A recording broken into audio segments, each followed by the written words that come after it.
هل التوتر ظهر دلوقتي ولا ده كان موجود من زمان من أيام الإنسان البدائي؟ وهل فعلا التوتر مرتبط ببقاء الإنسان؟ وهل التوتر بيفيدنا؟ كل ده هنعرفه في حلقتنا، ويلا بينا نبدأ الفيديو. أهلا وسهلا بيكم في برنامج صوت وفكرة. هنا هتسمع المعلومة بشكل مختلف، وتابعنا علشان تفضل دايما سابق بخطوة وفكرة. النهاردة هنتكلم عن حالة كلنا مرينا بيها وكل يوم بنقابلها بطريقة مختلفة.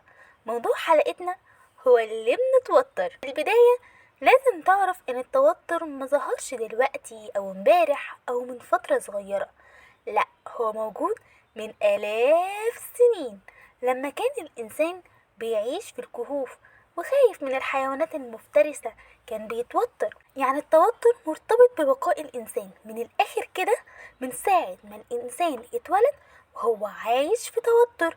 والتوتر ممكن يكون سلبي أو إيجابي. حد بقى من اللي بيسمعنا حب يشغل دماغه ويقولي توتر وإيجابي؟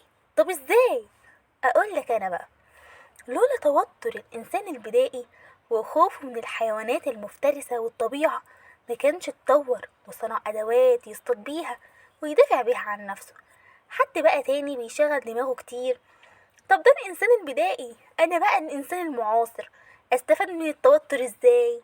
بص يا سيدي، مع إنك فصلتني بس هجاوبك عن السؤال. أنت كطالب عندك امتحان، إمتى بتذاكر؟ لما الامتحان يقرب وانت مش مذاكر حاجة فتحس انك خايف ومتوتر فتذاكر ويبقى عندك دم. حد شطور من مركز معايا يقولي انا اقتنعت ان التوتر ممكن يبقى ايجابي لو كان معتدل وفي المعدل الطبيعي، بس اكيد ليه سلبيات كتير. بص، هو طبعا ليه سلبيات كتير، ودي هتتوضح لك اكتر لما اعرفك اسباب التوتر. طب ايه هي اسباب التوتر؟ هو انا بعد بحث وتدوير في مصادر كتير، ودي اكتر حاجة تعبت فيها وانا بعمل الفيديو، فاعتقد اني استاهل لايك وشير كتير للفيديو وتعملوا متابعة للصفحة علشان يوصل لكم كل الفيديوهات اللي هنزلها بعد كده. يلا وقف الفيديو وقوم اعمل اللي قلتلك عليه. نرجع لمرجعنا. بعد تدوير وبحث طلعت بثلاث اسباب: واحد، اسباب علمية. اتنين، العالم الخارجي. تلاتة، صراعات داخلية. نيجي لأول سبب وهو الأسباب العلمية. دي مثلا الكافيين. انت ما ينفعش تشرب قهوة أول ما تصحى من النوم علشان جسمنا بيشتغل بحاجة اسمها الكورتيزول. باللام ماشي، علشان اللي بالنوم دي حاجة تانية. والكورتيزول ده أول ما بتنام بيبتدي يعلى في جسمنا وبيبقى في قمته، أعلى حاجة فيه أول ما بنصحى من النوم. والقهوة برضو بتشتغل على نفس الكورتيزول، فانت تصحى من النوم كسلان وتقوم تشرب قهوة علشان تفوق، فانت كورتيزولك عالي وهي كورتيزولها عالي، فيحصل حرب ما بينكم فتقوم تتوتر اكتر ما انت متوتر اصلا. وطبعا في اسباب تانية كتير زي سوء التغذية واضطراب في النوم. يعني النوم اللي مش مظبوط، النوم انك تسهر طول الليل وتنام الساعة 7 ولا 8 الصبح، فانت قلبت موازين الحياة خالص. طب نفسي اعرف بتصلوا ازاي؟ هل بتجمعوا الصلاة على بعضها ولا بتبقوا عاملين منبه تصحوا تصلوا فيه ولا مش بتصلوا اصلا؟ لو اللي بيسمعني بيعمل حاجة من دي فهل انت راضي على اللي بتعمله في نفسك؟ هل اللي انت بتعمله ده يستاهل ان ربنا سبحانه وتعالى يزعل منك؟ وطبعا انا بوجه كلامي للي بيراقب ومش بيصلي اصلا.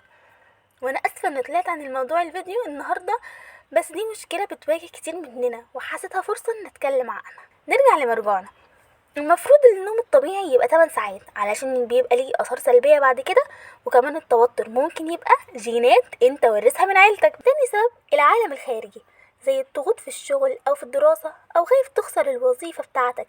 او ممكن التوتر يكون بسبب ان ظروف الحياه صعبه وانت عايز فلوس ومش عارف تجيبها ازاي. او ممكن تكون بسبب علاقات شخصيه، انك مثلا تكوني متخانقه مع صاحبتك فعلى طول بتفكري في الموضوع ومختاره نفسك وعياط بقى، وده مشهور في البنات اكتر.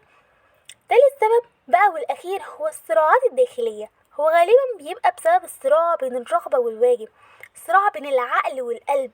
يعني في خناق بتحصل جواك، في 3 اصوات جواك. اول حاجه الهوى، ده الجزء الطفولي جواك عايز الراحه ومش عايز يتعب. تاني حاجة الضمير، وده عكس الهوى تماما، وده بيحافظ على مبادئك وقيمك وتبعد عن اي حاجة وحشة.